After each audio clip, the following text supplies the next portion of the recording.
Hello, എന്തുണ്ട് വിശേഷം? എല്ലാവരും സുഖമായിരിക്കുന്നോ? 90% പെൺകുട്ടികളും കേൾക്കാൻ ആഗ്രഹിക്കാത്ത 2 വാക്യങ്ങളുണ്ട്. മറ്റൊരു വീട്ടിലോട്ട് ചെന്ന് കയറേണ്ട പെണ്ണാണ്, മറ്റൊരു വീട്ടിൽ നിന്നും വന്നു കയറിയ പെണ്ണാണ്. അപ്പോൾ നമുക്കെവിടെയാണിടം? അപ്പോൾ തനിക്കൊരിടം വേണമെന്ന് വിചാരിച്ച് തൻ്റേതായ ഒരിടം കണ്ടെത്തുമ്പോൾ നമ്മൾ തൻ്റേടിയാകുന്നു.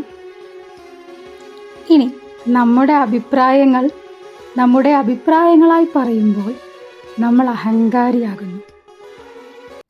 ഒരു പെണ്ണിൻ്റെ വ്യക്തിത്വവും സ്വാതന്ത്ര്യവും മറ്റുള്ളവരാൽ ബന്ധിതമാവുമ്പോൾ അതിൽ നിന്നും അവളുടെ അതിജീവനത്തിന് സമൂഹം നൽകിയ പേരാണ് അഹങ്കാരി.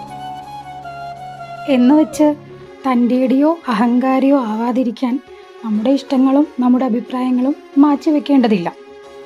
നമ്മുടെ ഇഷ്ടങ്ങൾ നടക്കാനും നമ്മുടെ അഭിപ്രായങ്ങൾ പറയാനും നമ്മൾ അഹങ്കാരി ആവുന്നത് കൊണ്ട് ഒരു തെറ്റുമില്ല. അപ്പോൾ നിങ്ങളിലെ അഹങ്കാരികളും തൻ്റേടികളും ഒന്ന് കമൻറ്റ് ചെയ്യണേ. ഞാനീ പറഞ്ഞതിൽ എന്തെങ്കിലും മിസ്റ്റേക്ക് ഉണ്ടോ എന്നുള്ളത്.